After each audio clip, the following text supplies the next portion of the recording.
Hey there everybody, welcome to this short little introductory video on my new online music production class with Ableton Live. And I wanted to give you guys a super brief flyover introduction to Ableton in less than 15 minutes. This is sort of the introductory video, and let's get started. All right, so we're looking now at the session view in Ableton. And these are where we see our clips. These are what we call clips. And these are clip slots when they're empty. Different tracks, volume fader, different effects controls here.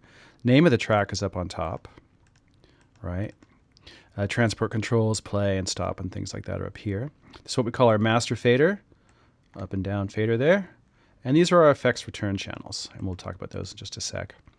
So this is the session view. There's also a second view in Ableton that's called the arrangement view that's available to you if you hit this button right here. And that brings us over to this more horizontal area where we can arrange our song on the timeline. So this space is for being creative and sort of improvising. And then the arrangement view is for structuring your song on a horizontal axis. Okay. So let's talk about getting a remix together really quick here. I've got a basic tune going. One of my remixes from a buddy of mine in Greece called Fleck, a tune called Deep Playa. Check it out. So we've got an intro here. Okay. Now I can move the playhead to different parts in the song by moving it around here. So on my second clip here, I have it starting at bar 17. First clip is starting at bar 1, right? So I can bounce back and forth between those, starting on bar 1. Second clip, starting on bar 17, launching the clip here. Okay. Third clip is the big drop, gets kind of loud. All right, that's starting here. Fourth clip, kind of a midsection.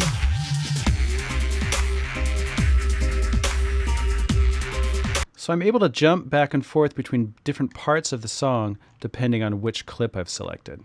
Okay, so that's the first thing. And the reason that everything's all synced up is because of this, what we call warp markers.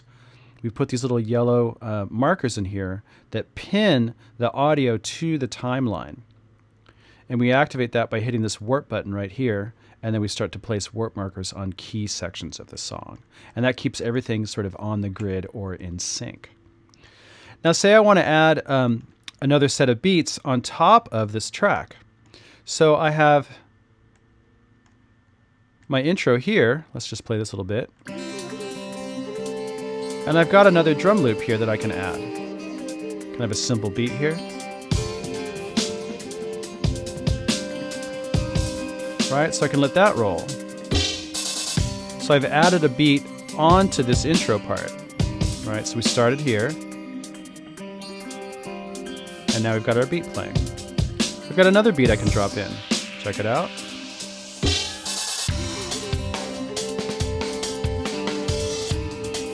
Okay. And then there's a third beat too I can add in here.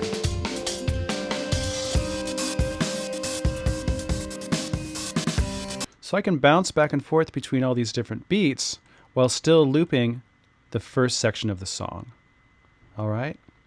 So if I want to add my own program beats on top of the drum loops, say for example we have this playing,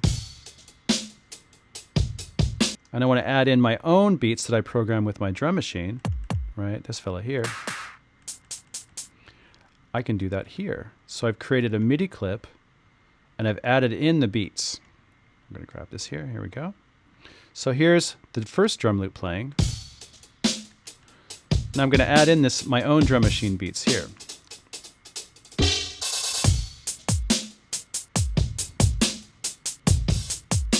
Let's solo that for a second. Now that's a really short loop, it's only 1 bar. So if I want to, I can duplicate that loop here. And now it's 2 bars long. So I'm going to add some snares here. Just double click that. So I just added those snare hits. And let's hear that with the rest of our beats. Nice. So I've created a second beat. It's a little bit more interesting. It's got some extra hi-hat patterns and stuff here. I'm going to launch that second beat now.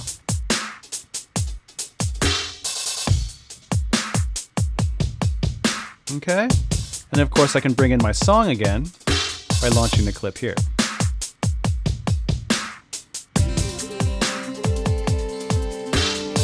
So now I can bounce back and forth between all the different sections of my song, the drum loops that I have, and the beats that I've programmed. Okay? Cool. So, say I want to start adding in my own melodic content. So I've got these MIDI instruments here. I've got what we call a sampler. And a sampler is going to play a little string section for me here. So I'm going to play that on my MIDI keyboard. All right. So let's play that along with our track and see how it sounds. Launch everything here. Let's get a little vibe going.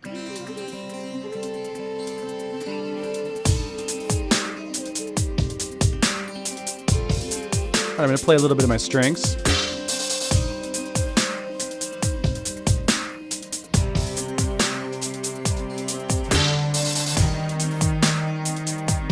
All right, so say I want to start recording that. No problem. All I need to do is turn on this session overview button, session overdub button, I should say, right here. And now I'm going to be able to record on this clip a short little melodic fragment. And then I need to turn on my metronome here, so I'm going to have it count in. And I'll turn it on. Okay, so when I launch the record button, it's going to count in 1 bar, and then it's going to start recording. So let's do that now. Here we go. 1, 2, 3, 4.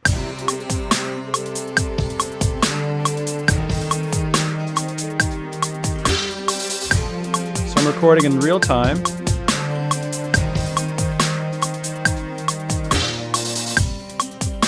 So I've made myself a little 8-bar loop. So I can see that the loop here is 8 bars long. Put in a basic melodic idea, and now that's just going to loop for me. Turn off the metronome and launch everything.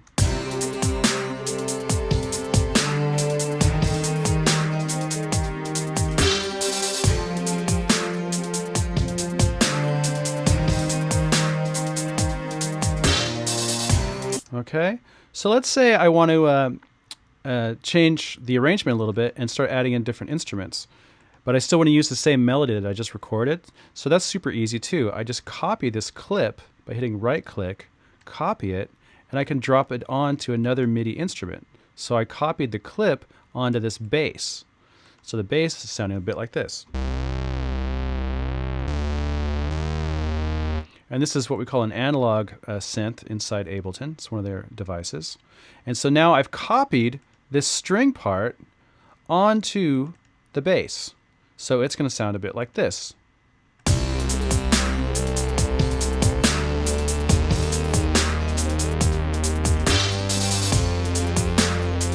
Okay, and I can do the same thing again for my little arpeggiated synthesizer here. Let's check this out. Etc. So then I can just copy that over, hitting right click, copy. Then I paste that clip into the synth, turn off the bass, and launch the synth.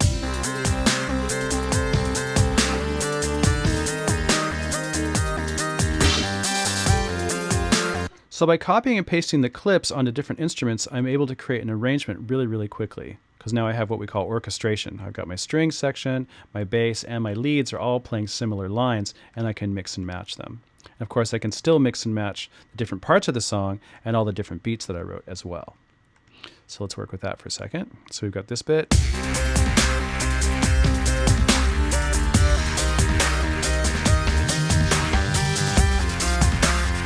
Turn things off. Bring them back in. Okay, and of course I can add effects to all the different channels as well by using these sends and the return tracks here. So on my return tracks I have a delay and I have a reverb, and I'm going to send a little bit of drums, say, into the effects. So let's do that here. Launch this second clip. If I want to add some reverb to this track, just turn up the reverb on that channel.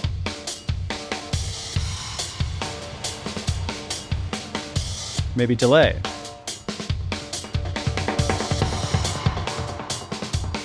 And I can do that independently for each track.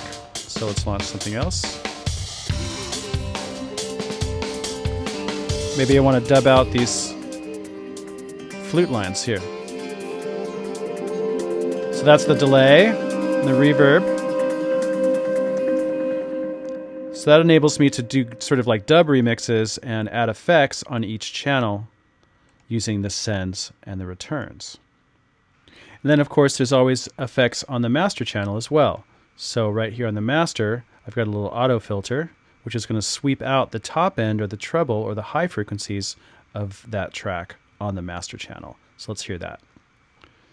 I'm going to launch all these guys. Here we go. So this is the auto filter. So I'm sweeping everything out on the master channel, so it's affecting everything that's playing. So effects on the master channel affect everything that's playing through the whole song. So let's say I'm pretty happy with all the different variations that I've created here in my session view, and I want to start recording stuff into the arrangement. So that's super, super easy too, because Ableton set it up that if I press record here in this session record area, then everything that I touch in the session view will get recorded into the arrangement. So let me repeat that again. If I have it in record mode, every clip that I launch and every change that I make in my volumes all gets recorded inside the arrangement view. So let's check that out. So I'm going to set everything up, make sure we're ready, and I'm going to get my playhead back to 1, and I'm going to launch my session. So now everything's going to be recorded. All right, here we go. See, this now is being recorded in the arrangement view. Let's bring in a beat. It's going to wait. Here we go. Cool. All good. We've mixed up the beat a little bit. All right, I'm going to add my bass and my drop. Everything's being recorded. Okay. So how about my strings and my breakdown?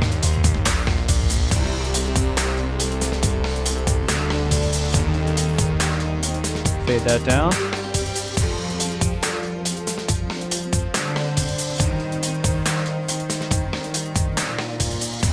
All right.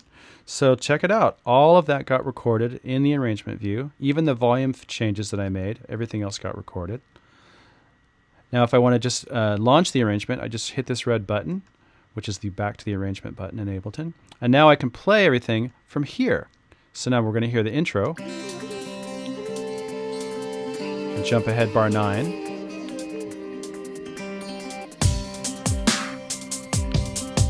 So I've made a really quick arrangement by recording everything from the session view into the arrangement. And then once it's in the arrangement, I can sort of move things around and start to kind of cut and paste and grab things and move them around, change the arrangement.